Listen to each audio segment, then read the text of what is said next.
I'd now like to ask Captain Todd Lissack and his panelists to make their way to the podium. Todd has assembled a fantastic panel of experts to discuss pilot training, how the industry has managed changes with the pandemic, and most importantly, maintaining the regulations that have made our industry as safe as it is today. Thank you, Abby. Just like Abby said, today's panel is going to be on training challenges post-COVID. My name is Todd Lissack. I'm the Training Council Chair and the Human Factors Training Group Chair. Today on our panel, we'll focus on the pressure the industry is experiencing since we've seen the return to leisure and business travel. This has led to challenges in training department capacity with a large number, in seat and fleet changes have also led to some delays, including the wait time for OE. In addition, we've seen some situations resulting from COVID, like more self-study focused training. Juniority in the workforce is also something that I'd like to speak about with the panel, not just throughout the pilot workforce, but also in many departments within aviation. ATC, dispatch, ground personnel, and that juniority has raised some challenges as well. We've been hearing from our training committee representatives at each of the 40 properties within ALPA. Training backlogs are a primary cause of pilot staffing issues and not a pilot supply issue. That in most cases, the hiring goals of the air carriers are being met. I'd also like to add that since the first officer qualification has been implemented, we've seen a 99.8% reduction in passenger fatalities. This highlights the importance of maintaining the safety FOQ regulations. And we'll cover more of that on the panel. Today, joining me on the panel is Captain Brad Sheehan, Delta Airlines Vice President of Flight Training and Standards. First Officer Paul Ryder, the prior ALPA Resource Coordinator and United MEC Secretary, and our pilot supply SME. He also flies the 7576 for United as First Officer. Ellen Brinks, the ALPA Aeromedical Chair and Delta A320 First Officer. And Colonel Benjamin Alvin Drew, NASA astronaut. Thank you for coming. First, I'd like to start with Brad. Due to COVID, there's been many challenges. The nice thing about Delta is that your AQP carrier. AQP can be changed and adaptable to the situation.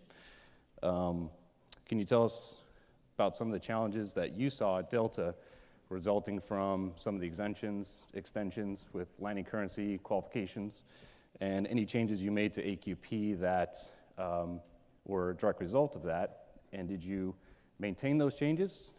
Did you see a benefit to those? Or did you expire any of those changes you made to AQP?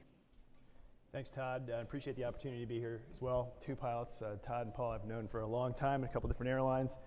Ellen, who just finished up 330 training at Delta last week, and an astronaut. So I feel like this is a very loaded panel, but thank you.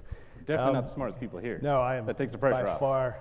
I am a bookend in the wrong side, but thanks again. So, for us, it feels like a million years ago, but if we just go back 2 years ago, the challenges were so different than they are today. One of the great, clear that all of us were dealing with was the fact that we just didn't have enough flying for all of our pilots. So recency, currency really became the biggest issues, and we just really weren't built for that. Right? We had recency courses, which really were more focused on wide-body pilots that maybe weren't getting enough, takeoffs and landings. We had requal syllabuses for pilots that had been on a leave of absence for a little while. So things were really built for the system that was intended for just status quo, things that normally happen. So clearly there was no AQP for COVID. There was really no playbook for what do you do when the vast majority of your workforce no longer can get time. So there really weren't many initial qualibus, so there weren't many pilots going through full courses. So really the majority of our work shifted towards how do you really focus for pilots that needed things like recency, currency. And our recency and currency courses really weren't built for that as well. We had pilots who were not flying at all in 90 days or more. The good thing there was very small portions of our core curricula are actually AQP driven. So much of what we do is beyond that. That really gave us the opportunity to look at how we could enhance what we were doing. And that was literally driven in direct partnership with Jeff Griffith, our training chair, and the association around how do we get pilots more than just the minimum. And a lot of that was because there was such a huge impact in our pilot work group of people who just really weren't getting time on the airplane. So the two main things we adjusted were with our recency syllabus. We called it Recency Plus, which was when a pilot came in, instead of just doing 3 takeoffs and landings, because maybe you were doing lots of transocean crossings, but you weren't getting enough landings. This was not that. These were pilots who weren't seeing an airplane in 90 days. And so we expanded our recency syllabus to give pilots voluntarily more opportunities to do pre-flight checks, to taxi and take off, not just get 3 landings in a simulator. A recency event can be 15 to 30 minutes long. This allowed pilots to be in the simulator for an hour or more, really driven by how much time it had been since they were gone. It was very popular. It took us a while to get moving on that, just simply due to the fact that it was different than we'd done in the past, but it was a lot of value there. Things like a scheduling system to allow pilots to volunteer and ask for that had to get created, but it worked well. The other side of that was requalification. So we also took our requalification syllabus and created a requal plus, more or less. We had a recency plus and enhanced special requal. So that allowed a pilot coming in to do requalification to ask for more. And so again, instead of thinking of that requal was a pilot who'd been out of work or maybe just missed a recurrent cycle, that allowed pilots to come in and get more time. And so really it was adding to the footprint of what we were doing. We had plenty of sim time to give pilots the opportunity when they weren't comfortable to kind of raise their hand. It took us a long time to get to it, and it certainly wasn't without flaws. But there were really 2 things we adjusted to relatively quickly during like this 6-month period in the middle of 2020 when we just weren't getting enough time touching airplanes. Mm-hmm. So fast forward now to something I think we've all experienced. I can speak from my own experience that the first thing that I see degradation of knowledge-wise is SOP.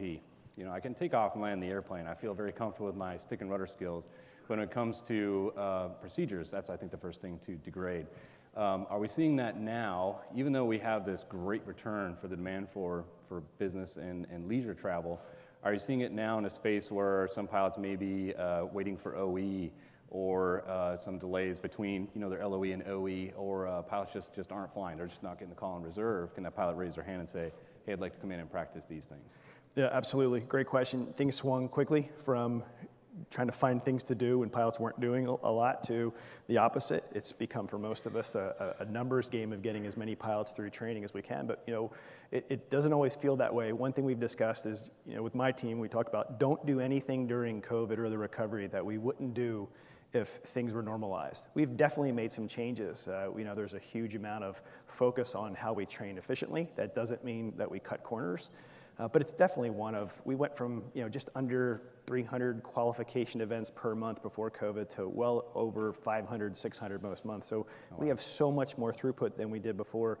But one thing we discussed in the middle of this too, Delta started off, really not started off, in the middle of COVID, we merged the training team and the standards team. So like a lot of airlines, they were separate teams. We actually brought them together. And we saw pretty quickly that, you know, we saw some improvements there in terms of culture and philosophy.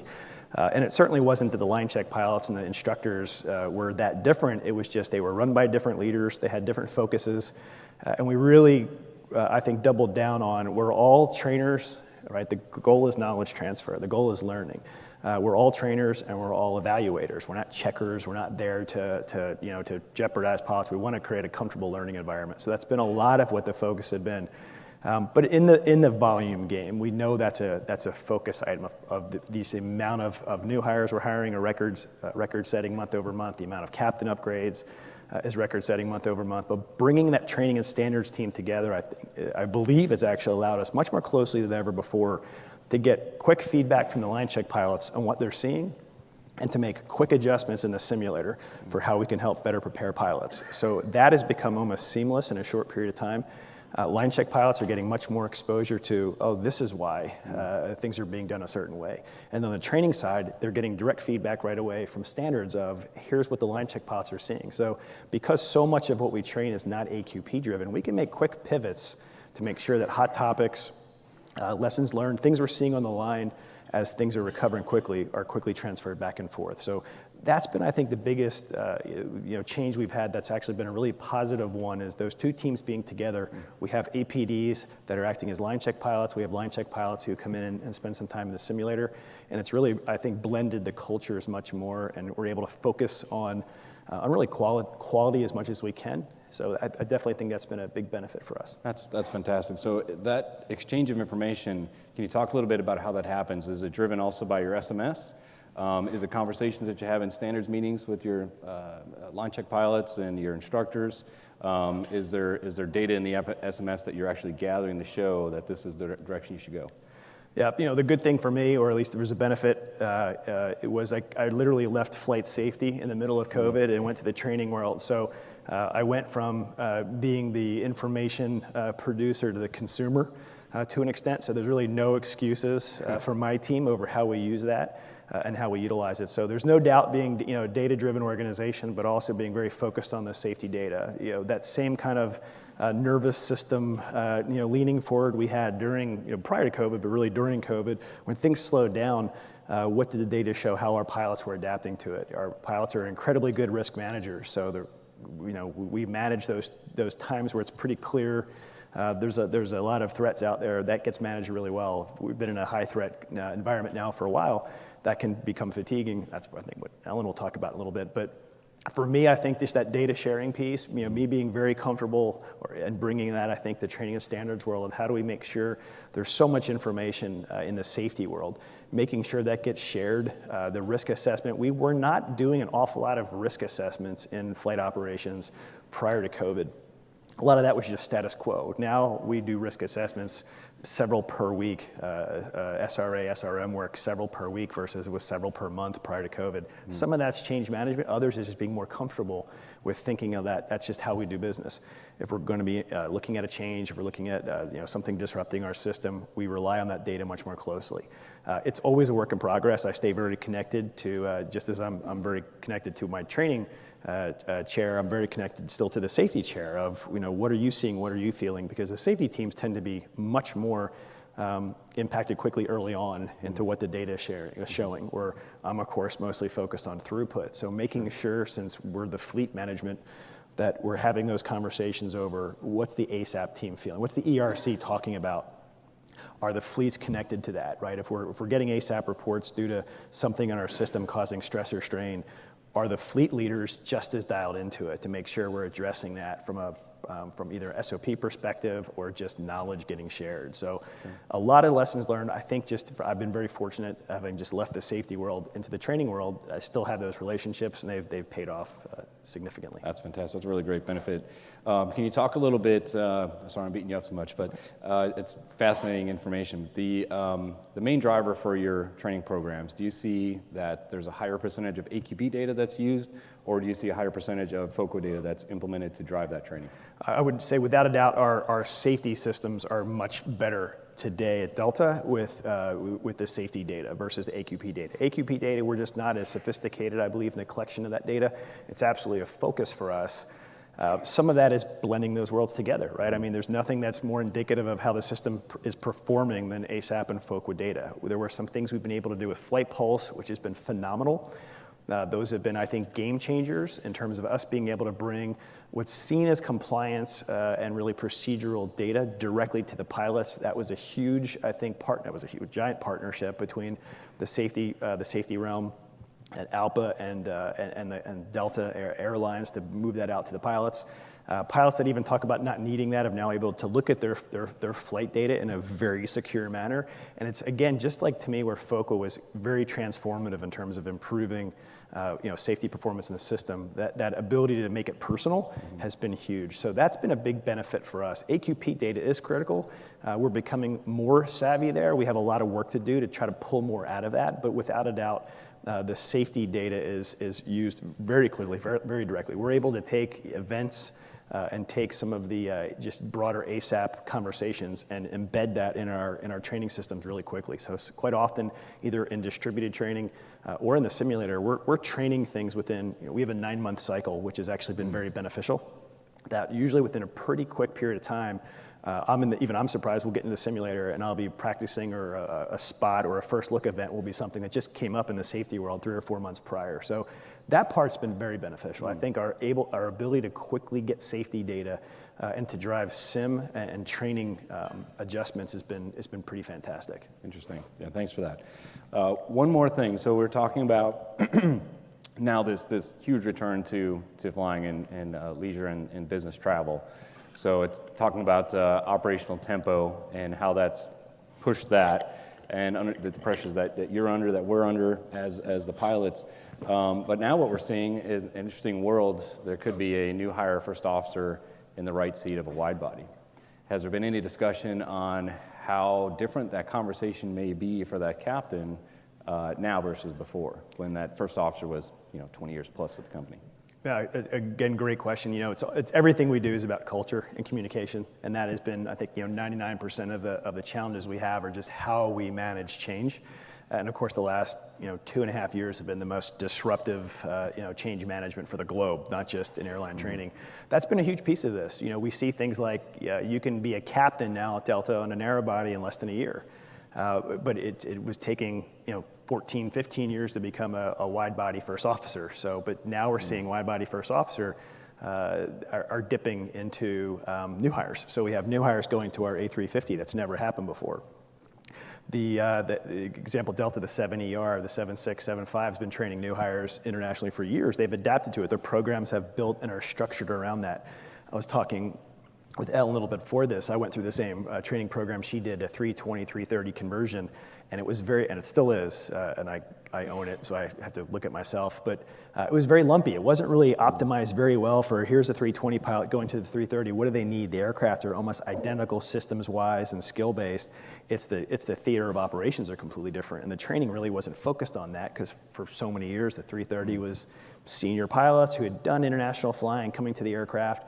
And so we have to make adjustments. In a lot of ways, it's the 350 fleet now is going to go from where 2 years ago it was the most junior pilot was a 12-year first officer to a new hire. And so culturally, we have a lot of work to do to make sure that we don't, one, help prepare the fleet for that, and two, help prepare the students for it as well.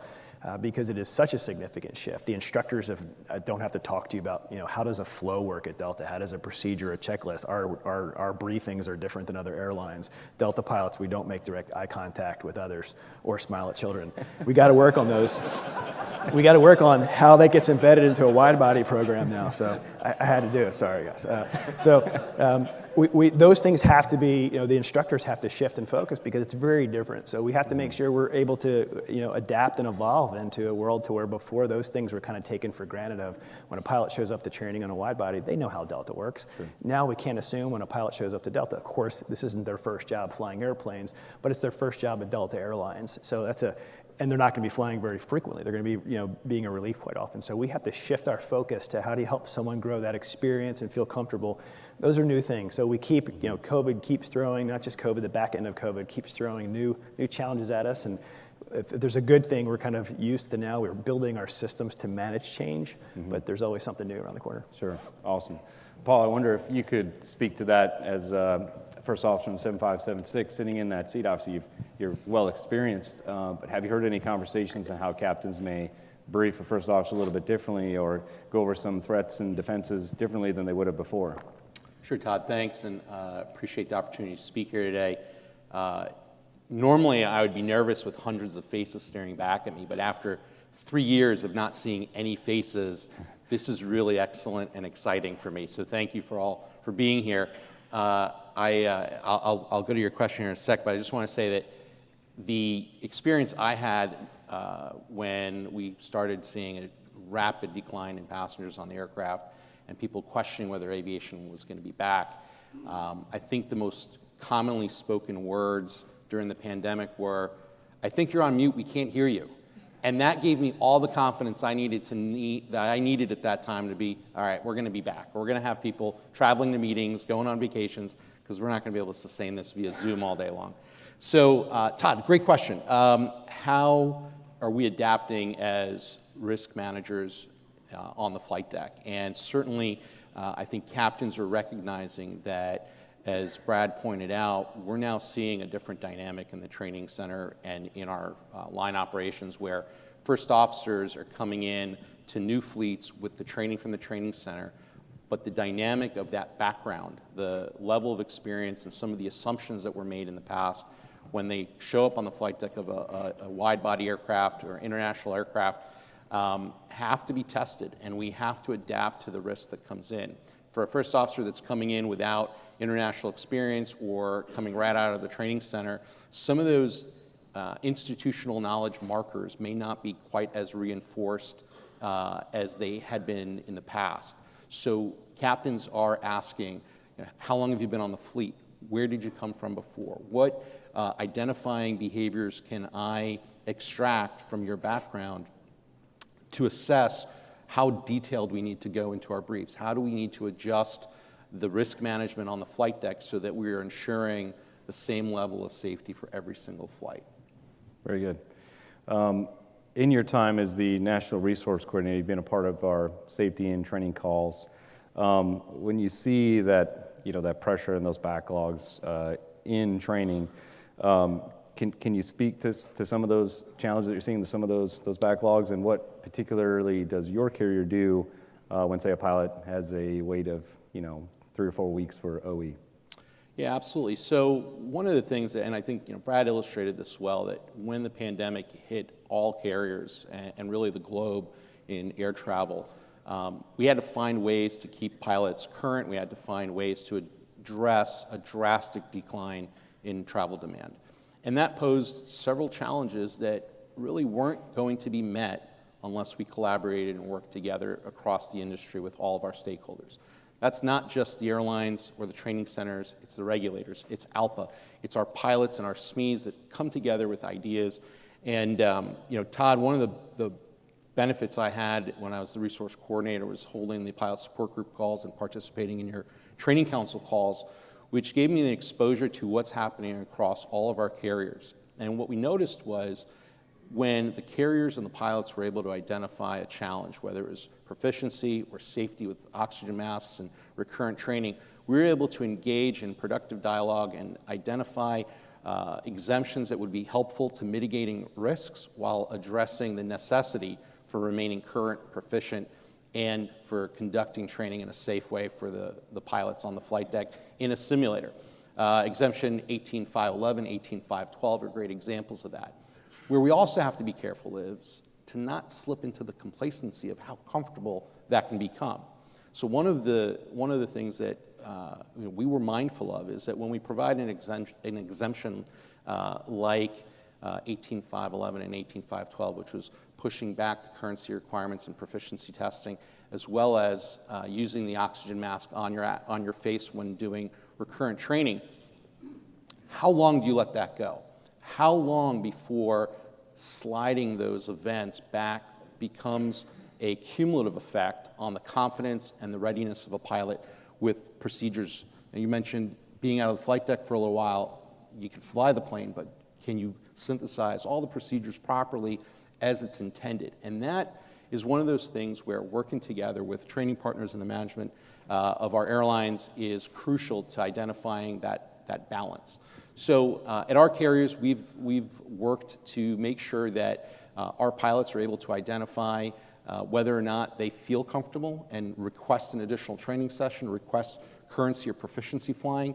That makes a big difference for the pilot, not only from their proficiency, but from their confidence. The ability to make sure that when they show up on the flight deck, they're not just paper proficient, they're actually proficient and competent to take on whatever task, whatever challenge may present to them at that time. The other thing that we observed during the pandemic was there was a multifaceted level of compounding challenges. We had retirements, we had early retirements, we had pilots that went out on sick because of COVID. We had a decrease in flying, so it was tough to get the training centers up and running. We had our SMEs from aeromedical and training working together to make sure we could get our training centers protocols established to keep them clean and safe. When you look at that and you look at what the industry was able to do by coming together and addressing multiple levels of threats and still producing the safest mode of transportation, it's an incredible achievement. And all of those begin to manifest themselves. And whenever I talk to anyone, and anyone who's spoken to me here before, I like to talk about the aviation community, but I always refer to us as an ecosystem, because anything that happens in one area has an impact on the other areas of aviation. So when we were sliding training back, proficiencies, when we were having retirements, when we were seeing a lot of these measures to counteract cascading challenges for the industry, we had to be thinking forward and making sure we were building in mitigations later on. And we saw those challenges manifest themselves as bottlenecks in training, and we saw those as constrictions on training capacity. And so when we saw a lot of flight cancellations, delays because of crew availability, I think it was great that we saw this rapid increase in passenger demand and travel demand. But what we weren't necessarily ready for is the amount of training throughput to enable all of those crews to be in a position to fly the aircraft on the right fleet, in the right seat, at the time that demand increase occurred. Very good, well put. We work very closely together with our resources within ALPA, and I think we have to show the traveling public that they're coming to the safest place they could be in that airplane. And so we've seen some advocacy groups like A4A and RAA push some agendas. At one point during COVID, because of reduction in flying, they tried to remove the requirement for consolidation of knowledge and skills. Could you speak a little bit to how we work together and put forward our comments in the Federal Registry against that, and how the FAA ultimately sided with us? Yeah, so this goes back to my earlier comment about the comfort level that can occur and the complacency that sets in when you start creating exemptions or alternate means of compliance with a regulatory structure. And sometimes there's a financial advantage to that, and that can become, there's several pressure points on all of our operations. And we have to remain cognizant of that, but we've done a great job of making safety the priority. There were times during COVID where some of those pressures, some of those stakeholders advocated for things that we didn't feel comfortable with, that we felt was a step too far, and we could not accept that level of increased risk, even despite being in the challenge of COVID, even being in the unprecedented terrain of what the pandemic was creating for us. It was just not acceptable. Another great example would be the oxygen masks. There were several carriers that are advocating for ongoing exemption of doing some of the recurrent training and some of the safety training. The reality was, we had time baked in through all of those allotments to allow carriers to make decisions to get their training centers safe and put in protocols to allow for that training to begin to ebb back into the normalcy that we're accustomed to. When a carrier does not make that type of movement, when they're not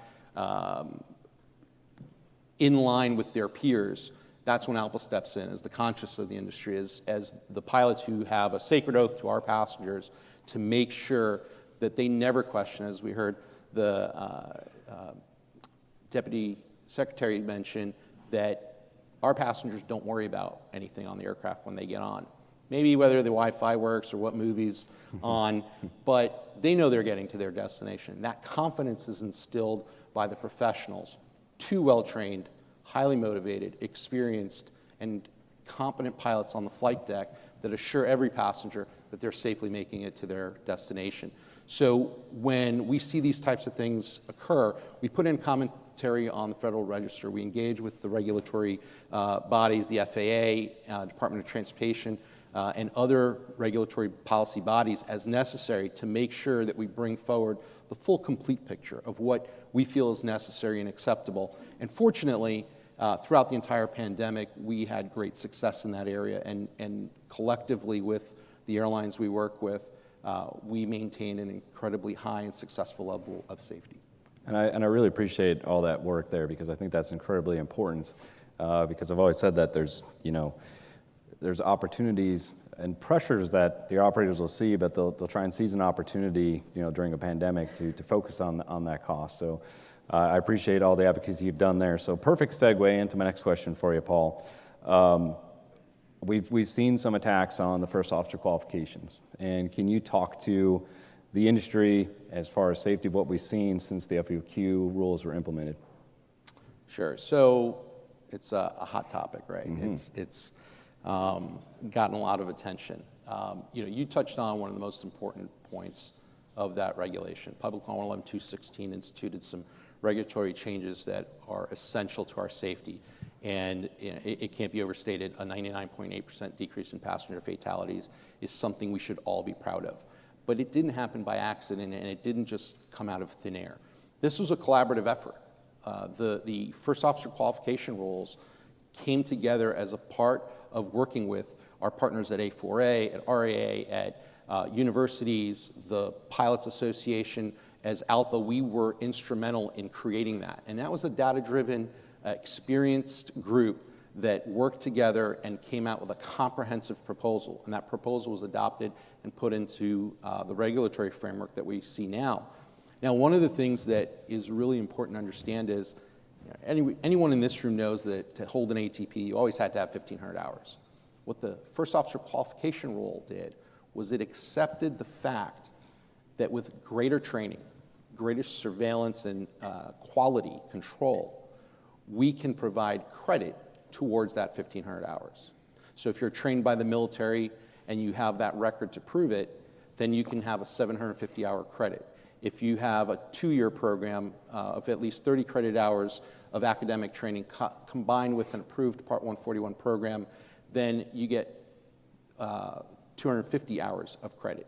A 4-year program with 60 credit hours of aviation training, a 500-hour credit.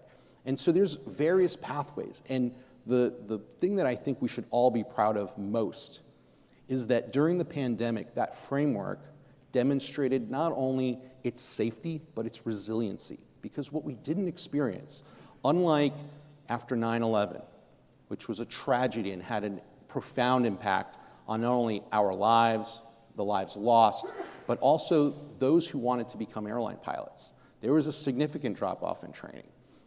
After several economic downturns, we saw the same thing. We saw people leaving the industry. We saw people discontinuing their training. Because at that point, there were not clear pathways, and there were not clear career progression opportunities. Today, we're seeing some of the strongest pilot production we've ever seen. We're seeing the safest pilots come out of our universities, 2- and 4-year programs, our flight academies, our flight schools, and all of those pathways can lead to the flight deck. But what the resiliency was is that during the pandemic, we did not see people leaving because they knew if they followed a path, it was an identifiable trail of breadcrumbs that as long as they stay on that trail, they're going to end up finding their way to a flight deck at one of our carriers at some point. And so not only was it safe, it's sustainable.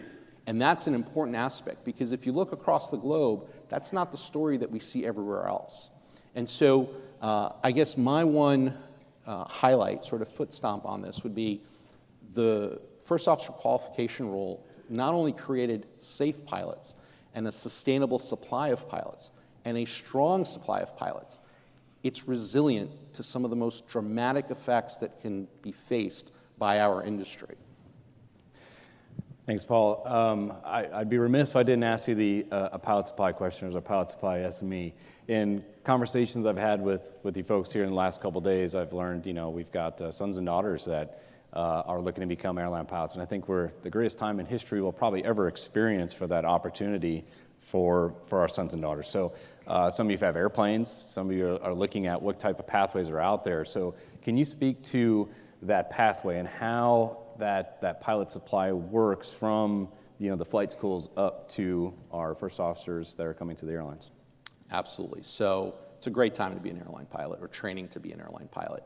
One of the challenges that Brad was talking about in his organization about getting everybody through the system, it's the same one we see at United. It's the same one that is experienced across the industry at our mainline carriers where we have so many pilots coming in and we have such a demand to train them that there's been backlogs, there's been bottlenecks in training. But that's a great story because that means we're producing a lot of pilots to do that. Now, there are some carriers that's not the picture. That's not the situation. But it's not because they're not available. There's been a paradigm shift. Today, an early career pilot has 4 main pathways that they can go through to become an airline pilot. One is go to the military, be trained as a military aviator, serve their country, and then at the end of that commitment, join the airlines. The next pathway is go to your local flight school. You can fly at a Part 61 or Part 141 flight school, become an instructor, fly commercially, build your experience, and you can move on to the airlines. And yeah. And then the next pathway is going to a 2-year program where you get that 250-hour credit. You have a slightly more accelerated path to an airline. And then lastly is a 4-year program. And that's really a very common one here in the US, where we see students go to a 4-year university, they get their degree, they get their flight training, and they move on to an airline at about 1,000 hours. What's the paradigm change that we've seen? Well, 10 years ago, 15 years ago, you had to go to a regional carrier. You had to, it was a gate. Today, we have multiple mainline carriers that are hiring pilots directly out of that early career stage of their career arc. And so your son or daughter, your friend, your colleague that is looking to change careers or enter a new career field for the first time, they have an opportunity to pick one of those pathways, which is now quite well and defined. We're seeing that there are better career pathways. Most carriers now have defined career programs that allow pilots, student pilots, to see themselves in the future at a particular carrier. And they have the confidence to know that they're receiving the training to ensure their success and safety as an aviation professional. That is a paradigm shift. Now, that is tough for some carriers to deal with, because when you're part of a gate that you have to go through, there's a little bit of economics baked into that. Well, pilots now are an educated consumer, and they're avoiding some of those. So that's really where I think some of the controversy comes in, is if not all carriers are having the backlog and the bottleneck problems with training because they have so many pilots that they're hiring, then why are some having an issue with not enough in their training center? And I think it's that paradigm shift. It's the fact that it's a competitive marketplace, and those younger, early career pilots now have some wonderful opportunities, and they don't have to go and be forced to go through a regional path. And that means one of 2 things.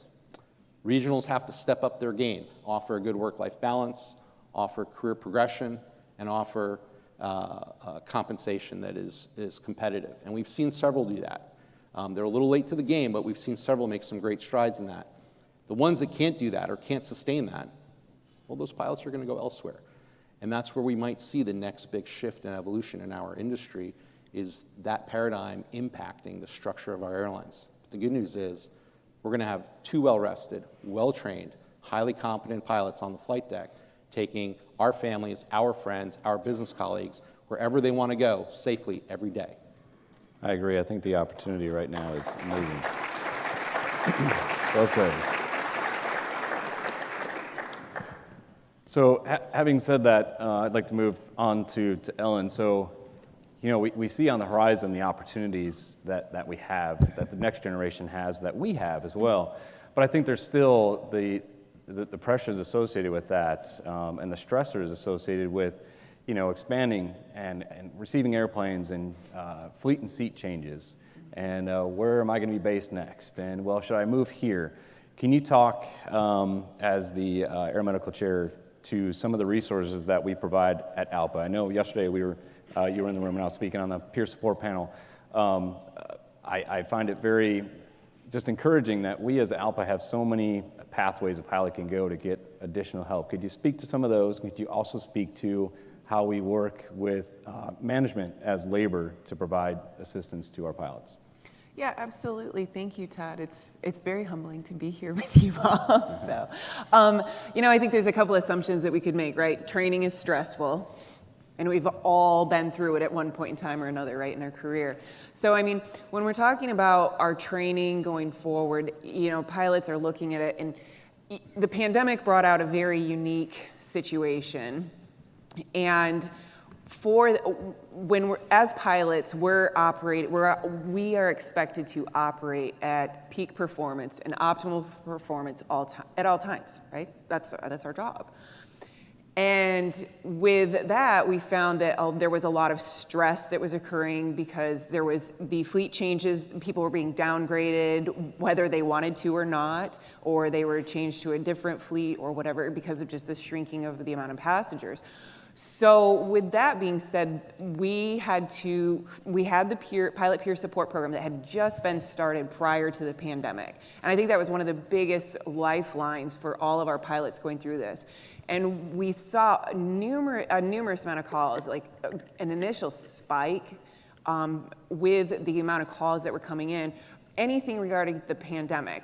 It was whether or not they were going to be safe, whether or not they were going to be have a job, keep their house, were they going to be furloughed? I mean, there were so many different situations there that came out of that. So with that, the Pilot Peer Support Program helped out getting the information out to the pilots and that was every airline. We were able to catch every single airline with the amount of volunteers that we had trained that way. Another opportunity that we had was working with our aeromedical folks. We have our contract staff between the ALPA Aeromedical Office as well as some EAP trained volunteers.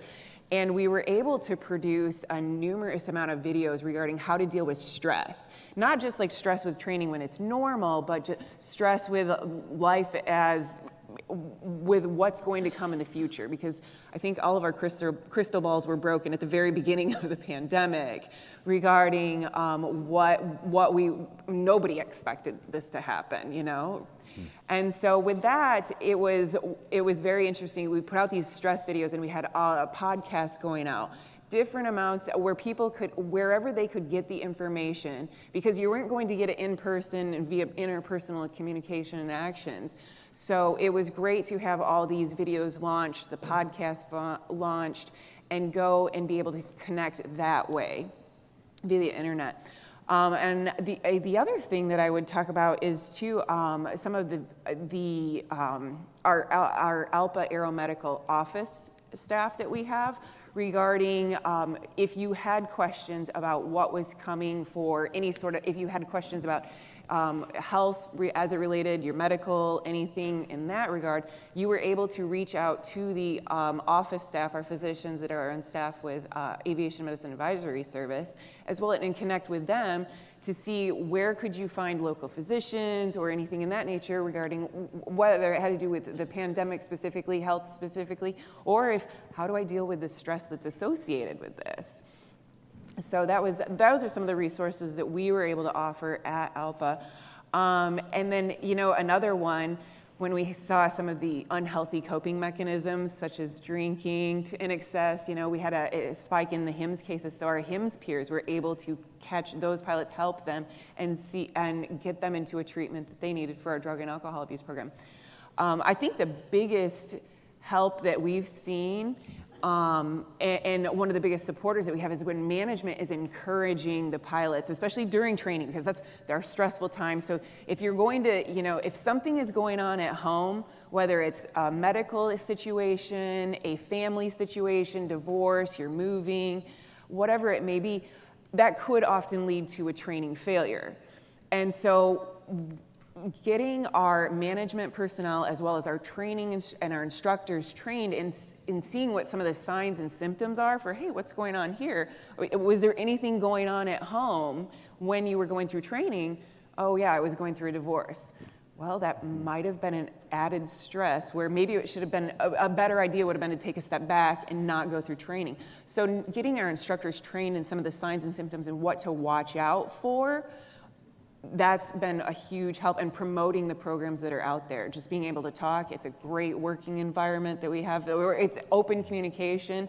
I could steal Captain DePete's words of synergy, right? The synergy moving forward. So that's been really just moving that program forward. So Agreed, thank you. So I also volunteer as the JetBlue Training Committee Chair, and as of late, our company has taken on a new revised focus on that because we ask pilots to self-certify that they're fit to fly before every single leg. And we sat down and said, hey, our students need to assert that they're fit to train before we go into the sim.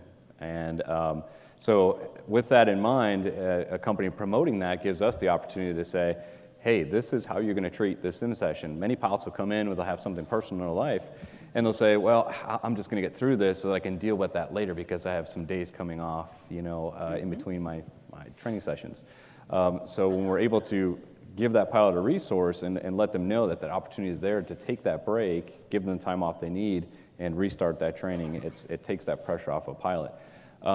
Could you talk a little bit about the process that we've seen in mental health? Have we seen any improvements there for a pilot to raise their hand and say, hey, I think I may need some help here? Can you talk a little bit there on what processes we've seen and some improvements? So yes, there are some improvements being made, and actually we'll be addressing this with the FAA when they're coming in for the Meet the Doctors panel here in just a little bit. So that's a perfect segue. All right. Great job, thank you. You're welcome. No, but I mean, we've had a lot. It's funny because it's generationally it's starting to change and shift. And silver lining of the pandemic was there was a huge focus on mental health, and it's okay to not be okay. We're all going through this at one point in time. So, we all go through stressors, regardless of whether a death in the family, aging parents, going to a fleet that you don't want to go to, whatever it may be. And that's a stressful situation. So, and the instructors are doing a much better job, in my opinion. What I saw just going through training was, hey, how did everybody sleep last night? That's a great question. Let's start out there. Oh, well, I've got a super loud hotel room. It was noisy. I only got 3 hours of sleep. Okay, are you actually fit to fly? Because the simulator is supposed to be the equivalent of an airplane, right? So if we're signing that dispatch release, are we able to do this? And that's one of the things that we've noticed is a lot more people, especially in the younger generations now even, are coming forward and they're saying, something really bad happened to one of my pilot friends, regardless of whether it was either I had a friend die or they killed themselves, or there was also possibly just they got out of the career because they just couldn't handle it anymore. Whatever it may be, we're seeing, I don't want to do that. I don't want to go through that. I'm asking for help. And we're seeing a lot more pilots raise their hand. And it's funny because now it is okay to not be okay. You're going through a stage in life where this is, how do we resolve this? Right. So. Awesome. Yeah. So do you think that they, as a pilot, of course, when I hear something like that, or I feel I'm going through something like that, or I hear about another pilot that's going through something like that, our first response is to be, just keep that over here, don't mention that to anybody, because as soon as you bring that up, you're in jail. That's it. You've lost everything. Mm-hmm. So is that the right attitude to have? Or do we have some resources where that pilot won't immediately lose their medical? Or maybe there's going to be a conversation they can have that's a lot more open, that we don't have to worry about that ramification on our career? So one of the catchphrases of slogans with the Pilot Peer Support Program and the different programs that fall under it, under the umbrella, talk early, talk often. And you can pick whatever side of that slogan that you'd like. Talk early, so when something small is bothering you, start at that level and just, okay, I'm gonna just talk about it because it's, scheduling just really killed my overnight by rerouting me wherever it may be, something along that nature, right? Okay, I'm really upset about this, I'm gonna get it off my chest and then I'm done, right? We're decompressing from that. Or talk often. If you're talking regularly about issues that are going on, you don't create the internal stress, the agonization over it. You're able to move past it because you've talked it through with somebody. And that's what our peer programs are great at doing. The peers are able to listen. They're trained to effectively listen and move forward so that they can help the pilot that's going through whatever it may be in moving past that situation so that they can continue on in a very successful life, career, et cetera. Mm-hmm. So, and in a training program. Yes, thank you. Appreciate that. Yeah, absolutely. So I'd like to move on to Colonel Drew. So you've heard, and thank you for being here, by the way. It's pretty cool. We have an astronaut on the stage here. So you've heard all the challenges you see in the airline industry and talking about some of our pipelines that we have to aviation, the stresses associated with that, how we deal with them. At NASA, could you talk about the pressures that NASA felt in the astronaut training program? Has there been any change in the system that may have resulted from some accidents or incidents that you've seen within NASA? Okay. So first, again, thanks for inviting me here. Yes, sir. This is the complete opposite end of the pool from where my aviation career has progressed. I came out of the Air Force Academy about 38 years ago, and I remember going to my 30th class reunion and coming away with the impression that I was the single person in my class who did not get the memo that it was time to apply for the airlines. It's never too late. So it's probably a little bit too late for me. I'm not sure what your decrepit pilot program is yet, but I'm sure I'd be pushing the limits of it right now. But it is a very, very different world at NASA. But some of the problems that we thought of as being unique to us when I first joined the astronaut corps back in 2000 are now very much mainstream problems that have confronted airline folks out there. And so the main ones that we faced out there was that you talk about not getting enough time in your aircraft. What happens when you get in your aircraft for the first time and do your very first mission with no time in that aircraft before at all? Now, how do you prepare somebody such that their first flight is a solo flight? They're doing their particular job, and so a lot of it, the things that you guys, the novel approaches that we took to that, seem to have, I think you guys have come up with it. I don't think we've gotten it from NASA, but you've gotten to there on your own because you face some of those very same challenges where you can't do the pace of training or the type of training that you normally see out there. And so the big thing there was that how do you get somebody ready for an aircraft that doesn't perform like anything you've ever been in before? Even our highest performing aircraft usually go at somewhere close to Mach 1, and most airlines go at some large percentage of Mach 1. A little bit slower. Yeah, we have an aircraft that's going several multiples, up to 25 times Mach 1. When your gauges are no longer, you're no longer looking at miles per minute, but in miles per second, and your vertical velocity indicator is in miles, again, miles per second, or feet per second, and some of the things like that, as opposed to feet per minute. And just kind of, for me, coming from that, it's almost like Drake, 60-to-1 transitions. The gauges all look normal when you're doing those things out there. And you're in an environment that you've never been in before. You're never weightless in an airplane if you're doing things correctly. And in your environments, you think you're taking off and landing as opposed to going up into space and dropping off satellites or docking up to the vehicles up in space. And so we learn to do those things by parts. I know you guys have learned extensive use of simulators. Obviously, you can't. An aircraft is extremely expensive to fly, and so you want to just get your final pieces out there. Same thing here. We've been doing it for years, where we've had fixed base and motion-based simulators at NASA, and we take those things very, very seriously. Anybody who comes from a fighter community knows that anytime they go into a dogfight, there's no playing around. It's full contact, full forces, no going at 3/4 speed. And it's the same way in the simulators. Astronaut careers are made or broken in that simulator, depending on how you dealt with the different things that were thrown at you. And also bring up just different levels of proficiency, and it went from increasing levels of complexity. So you had these part task and single systems trainers out there, so you could work on any particular system, all of which in space, like the space shuttle, any particular system was as complex as an airplane, be it the life support or electrical system. From there, or you go on a different phase of flight. Just by the way the shuttle was, when it was built, the computer systems could only handle one phase of flight. Either you're a rocket, you're a spacecraft, or you're a re-entry vehicle trying to land. And so you work on those particular pieces out there. So the next thing was we got to the fixed base and motion base, and it was there to give us that crew and cockpit resource management, how to bring all those heads together, bring all of our skills, and bring us together as a crew. The next level of abstraction was that we weren't a single aircraft out there by ourselves just talking to a dispatch. We had a mission control, which often had more indications of what was going on in our spacecraft than we did in our cockpit. And so you've got this big mission control room and a back room behind them with all kinds of telemetry and strip charts and recorders out there.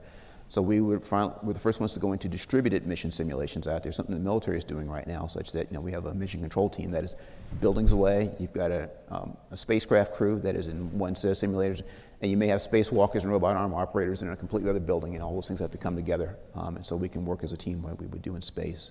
And so all those things were broken down into different types of trainings out there. We had dome simulators back before there was VR. We eventually progressed to VR goggles and simulations like that, which I was one of the early adapters to that. I thought it was kind of a gimmick until I was in space and had a profound sense of deja vu from the things out there, because clearly the guys who wrote our VR software had way too much time on their hands.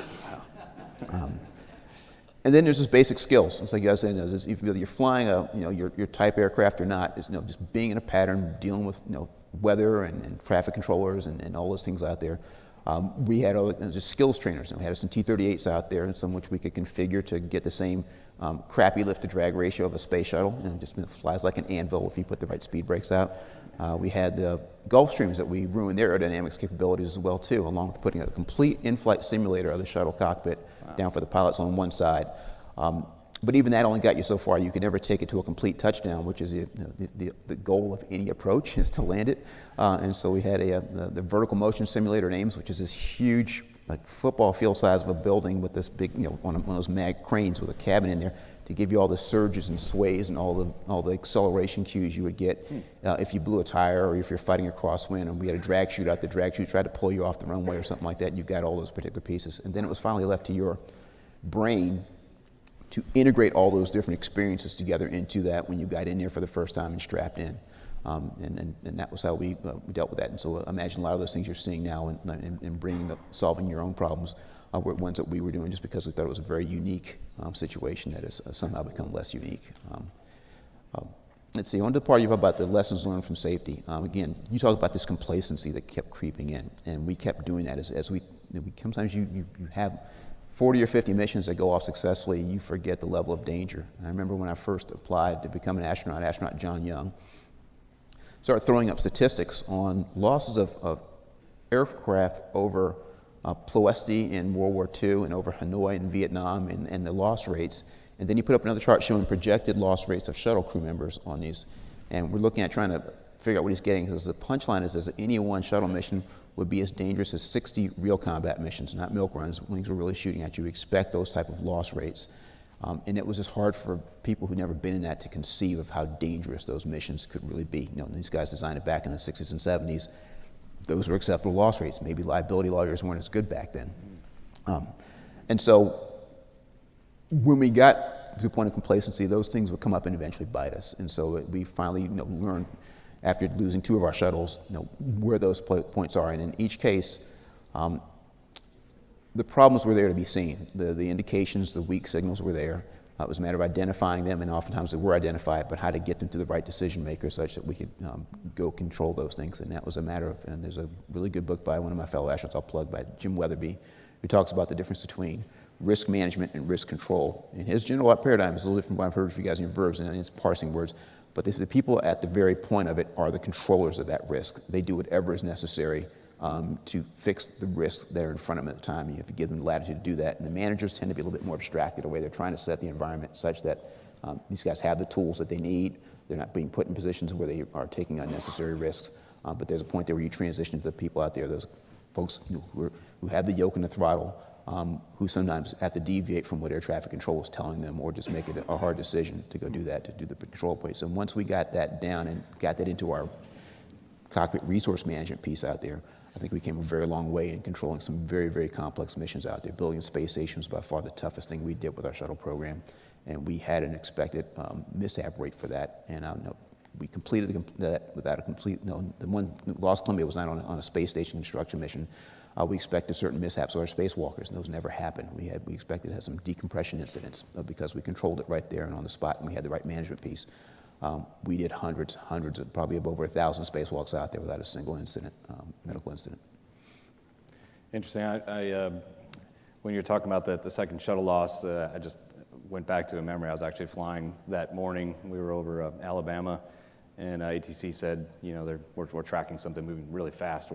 We think maybe a satellite or something had broken up and coming into the atmosphere, and you actually look up and you can see these streaks in the sky, and we're like, well, should we go left, right, descend? Is this coming at us? And then come to find out later, it was the shuttle was just gut wrenching. But can you speak to what NASA's done with all those lessons learned? Has there been a little bit of a change in focus in how they manage that risk as far as involving the astronauts in that conversation? You talk about our SMS, our safety management system in aviation. Yours looks radically different in your numbers that are acceptable or not acceptable. But can you talk about how NASA is mitigating those risks and promoting safety and potentially that operational pressure that NASA felt to have a successful launch Right now we're talking about Artemis and we're looking forward to that going up. But all the pressures that are associated with that. I think there was over 500,000 people that came to Central Florida, to see this thing go up into space, and it's historic. And we're, going to go use that vehicle back to the moon. So there's that pressure to be successful and to launch, these vehicles. Can you talk about how NASA's maybe had a little bit renewed focus on how to, reduce that pressure to just go? Yeah, it's go fever. So we've got a word for it, and it's a thing that I don't know if we've changed our physical procedures. It's more just the culture itself, the sense that we have gotten ourselves into trouble with go fever in the past, and so when you get that sense of, boy, we sure got to go because the president and heads of state and dignitaries are all sitting there waiting to see this rocket come off the pad on time, and they've taken time with their busy schedules, and we don't want the administrator to have to explain to them. That we follow the script. When I was working down in Houston, we had what was called the flight rules book, and it was volumes and volumes and volumes of things out there to help them through every particular contingency. But the motto was, we make decisions in the cool of the day so we don't have to make them up on the fly in the heat of the night. And anytime you want to depart from those particular flight rules, you better have a very, very compelling reason to go do that. And it's not that so we don't look bad or that we don't want to have an embarrassing, press interview. So those rules are out there because they sit there and debate them, and they just, it wasn't like somebody just writes them down because it's Friday, we got to get these things in the rule book before that day. They get debated vigorously, heated arguments over those. But once they're down there, and they'll go back and revisit them after every mission. It says that rule, we followed it, but we probably should have modified this rule. So it's an evolving set of doctrine that we go by. But when you depart from that, it needs to be something more compelling than something that's not just a particular risk. Do we follow it all the time? No, but we've gone through that deliberately and with a sense towards we could be making the wrong decision, not that we got away with it 30 times before, why not try it again? That just doesn't fly. And so I say it's not so much the procedures out there. I think they're almost identical to what the ones when I joined NASA, but I think the culture, that sense of humility, that sense that we can get complacent, that we can get it wrong, and we're ever vigilant to when that happens, because you do get those pressures. You do get changes of management that come in. They don't have those lessons under their belt, how to negotiate your way through that, how to bring them on board. Mm-hmm. Right.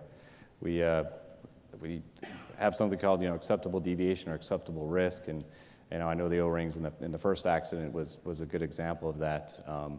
As far as that acceptable risk goes, has there been any process or procedure specifically designed around that to guard against it was successful this time, and we went past the limit a little bit, but it worked. Yeah. Now let's try this limit, and we're a little bit past that, but it worked. Yeah. So that acceptable deviation, could you speak a little bit to that? So there's that whole thing out there called standardization of deviance. Like you said, you sneak up to that, you're a crow, and you sneak up to that scarecrow, and it doesn't attack you, and then you get a little closer, and finally you're sitting on top of that scarecrow, eating the corn.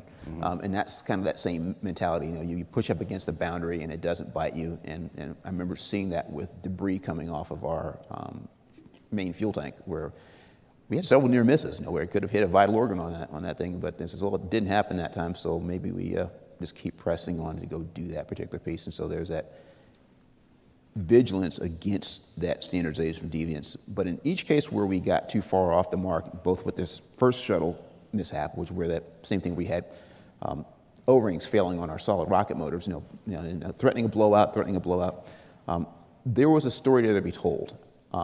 It's just that we failed to tell the story to our senior managers who didn't necessarily understand the complexities of the shuttle itself. I think that you look in several books out there, you see where there was a definite correlation between the outside temperature and the brittleness of those O-rings and those solid rocket motors that was keeping the flame going in the right direction.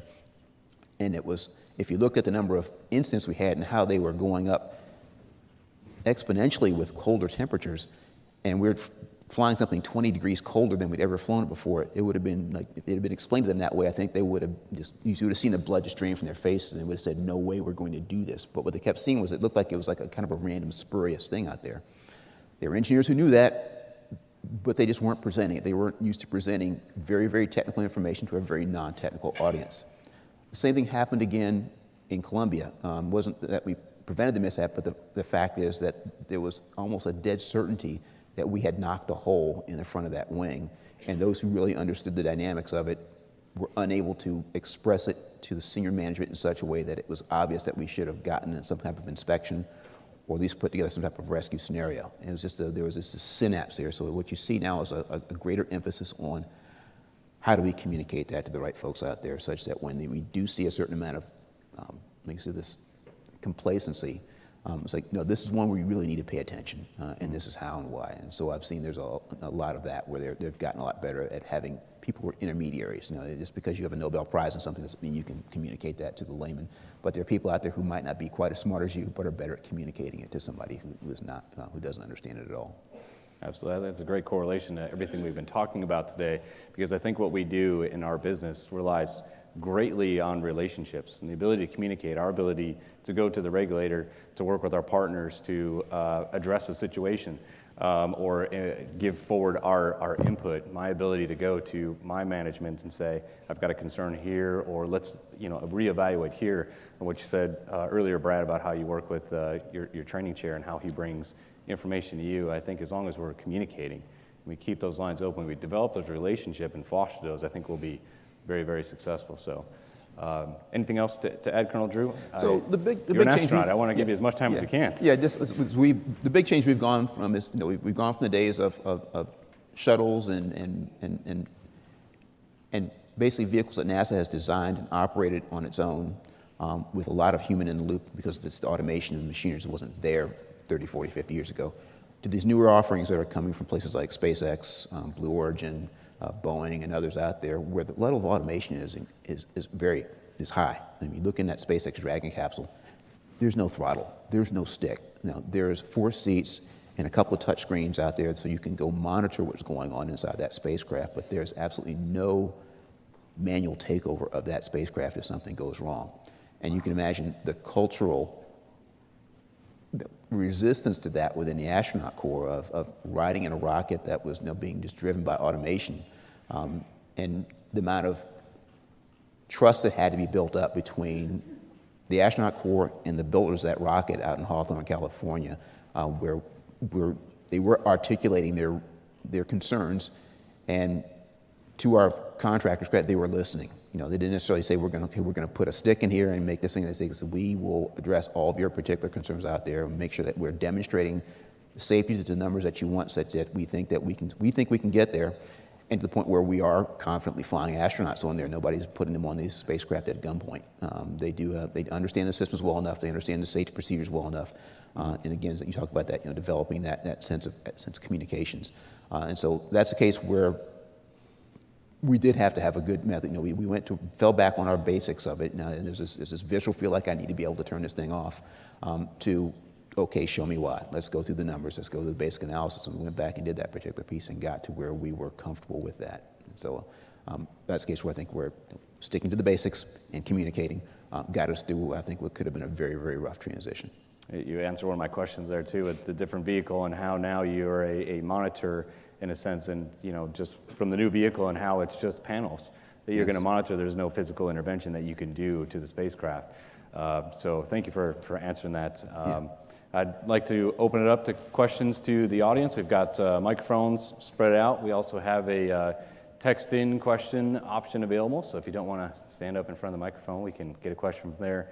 But as people are getting their questions together or making their way up to the microphone, I'd like to ask you, Colonel Drew, I think everybody in the room is very interested to know if aliens exist, or are they friend or foe?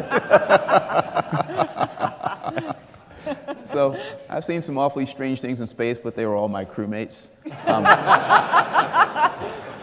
We flew with them too. Yeah. All right. So I would say, is there intelligent life out in space? I would say it's almost a statistical certainty. If you look at just the number, look at our current telescope up there and the number of planets and star systems and galaxies out there, it's finding there's number count out there. Even if it's an astronomically small probability on any one planet, there's such an astronomically large number of planets out there in habitable zones that there's probably species that are out there.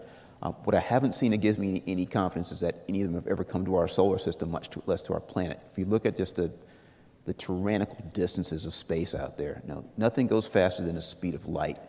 And honestly, it takes an hour at the speed of light to get out to Saturn. And so the nearest star is 4.3 light years away. Imagine if it took us 4 years to go to Hong Kong. Right. Us having a meaningful relationship with those different people on different sides of the planet. So there would be I just don't see how we could how you even meaningfully communicate with other species, much less physically interact with them. And so I don't know that if there's any other weird species, they would have to be from very, very close by. Right. Yeah. Yeah. Thank you. Yes. Anybody at the microphones yet? I think you got one. Yep. Yes, sir. Sorry. The light is blinding. My name is Josh from United. My question's for Brad. You made a comment about challenging the assumptions we make about the pilots who show up at each of our respective airlines and their backgrounds. Do you foresee the qualification programs that we have at the major carriers changing based on those assumptions? Or do you see us using the existing model of providing additional training within our existing footprints? A good question. I think there's a lot of people from my airline here who think in 5 minutes there's no way I could possibly answer any question that quickly. I think it's a great question. I think what we keep looking for, this is a lot to unpack, but culturally, airlines are shifting significantly. I see even from when I got hired at Delta 5 years ago, coming from JetBlue, where I work with Todd, it was significantly different. I think some of that was my experience onboarding with JetBlue was completely different than my experience onboarding with Delta. Everything from technology, a lot of it was great challenges to me. I didn't feel like it was more assimilate into the Delta culture versus it was how do we welcome you to the Delta one. I think that's something I strive for significantly is recognizing how not just demographically, just expectation-wise, pilots show up at Delta. They have high expectations of technology, tools, resources. In the past, I think it was this is the way it is. You're going to adapt to it. So where we're working mightily is to take that feedback in as quickly as we can. To how do we pivot our programs? How do we use lessons learned from the ER and how they train new hires to build better 330, 350 training programs that haven't done that? But without a doubt, we absolutely, a crisis exposes where you're weak. And I think, for a lot of it, especially for the majors, things had been done so long the same way. This is a great opportunity for us. I think we want to be very thoughtful over change and how we manage change, because on the other end of the spectrum, you have senior pilots that have been around for a long time, and change is disruptive, but it's also critical. So I think it's for me, at least, it's one of those perspectives of how we work closely together, how we recognize that our new pilots have very different, very high expectations. In some cases that we have to adapt to without, at the same time, recognizing that a big portion of our pilot group, has different expectations. I will say, and I'm pretty sure this is the same at United American, 50% of our pilots have been hired in the last 7 years. So very different. Although we have 40-year pilots, and we have a lot more pilots that have been here a shorter period of time. So very different pilot demographic than it was when I came in 5 years ago. And so that's a great challenge for us: is how do we become much more agile in terms of how we meet people's expectations. Mm-hmm. Thanks, Josh. Good question. Helena, yes. How are you? Can you hear me? Okay. Yes, ma'am. Really great panel, Todd. Helena Cunningham, Director of SMS for ALPA. I actually have 2 questions, if you have the time. My first question is, what are some, more for Ellen than anybody, but what are some proactive things pilots can do to improve mental health and wellness versus just coping? Right. Well, thank you, Helena. Yes, so there are numerous things that you can do. And I will preface this with saying that there's no one size fits all. So first you have to understand what is going to help you. For me, it's running. That is one of my go-tos. So exercise for some people. For some people, it's taking a nap. For others, I wouldn't recommend possibly stress eating or not eating, but that is something that you would want to do. Everything in moderation, right? That's one thing that we need to consider as well. But just having a lifeline, so having people that you connect with inside your family as well as outside your family. And I think some of those are just to touch on a few, but even like being mindful, meditation, there's different avenues for anybody to be able to do that. And getting involved with the community, such as volunteering. I think most of you are volunteers here for ALPA. So again, everything in moderation. Please don't burn yourself out doing this. But yeah, those are some just a few to touch on. Great. Thank you. I hope somebody wrote this down. My second question, if there's nobody else, all right. Thanks for indulging. So everyone on the panel has more or less discussed increased or new risks in sort of this post-COVID era. How has SMS, and Todd, you talked about SMS a few times, how has SMS, and anybody could answer this, maybe all of you could answer this, how has SMS like sort of helped with these sort of new emerging hazards due to post-COVID? Well, it's interesting. I don't think there was anything in AQP that said, for COVID, do this, right? So the system had to tell us how we adjusted. So, Brad, would you like to take that one? Yeah, again, I want to be cognizant of time, and Helena's sweating watching me answer this. But, I think some of it was, I go back to some of the CAST meetings I was at during the let's say, first few quarters of COVID. A lot of the expectations were the risks, the things slowing down. I think, again, pilots did a tremendous job of managing risk. When threats are high, pilots are very much cognizant of that. I think what SMS, directly answer it, what SMS has been most, so much change has occurred. There's been we almost take for granted that things were so stable prior to it. Now we're continuously looking at ways that we pivot and change, and where the SMS has been very valuable, I think, is looking at, number one, the results of those changes. We talked about AQP data earlier, other safety data, but it's, at least from my perspective, it's very directly used more frequently now because so much more is changing today, whether it's training programs, whether it's new pilots, whether it's regional threats. There's so much in our ecosystem, well said, Paul, that's different. And I think us having a solid foundation of SMS to continuously be asking questions. I mean, even things I take for granted. And I'm a deep believer in SMS. I'll walk into a room and I'll just say, hey, what if we did this? And someone goes, that's awesome. Let's go do an SRA on that, which is phenomenal. Absolutely, yeah, because that program should also be able to be adjusted to the situation, what data we actually look at, where that data that we have right now is driving us to make changes while we're looking at all of the right data. So great points, really like that. Well, thank you everybody for being with us today. We appreciate it. Brad, Paul, Ellen, Colonel. Go Artemis. And if we have any other questions, we could ask them after that. I am really sorry. The lights are so bright. Go ahead, we've got just a quick minute or two. Expertise. I'm from WestJet Encore. My name's Chantal. I'm the Central Safety Chair there. We are going to shortly be hiring 250-hour pilots. We don't have the 1,500-hour rule in Canada, and this is the first time that our airline will be doing that. And from what I've seen, we are doing a good job in addressing teaching the technical skills at a much lower level.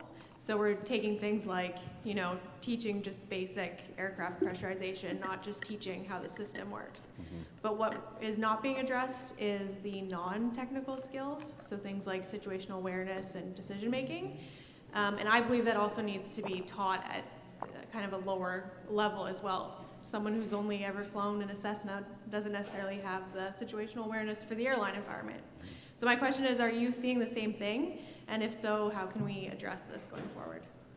Really great question. Probably not enough time to answer it in front of, right, just because we ran out of time. We can talk after. Can you, please, can you, meet us off to the side? And I think Paul and I would really like to answer that for you. So thank you, everybody. Appreciate it.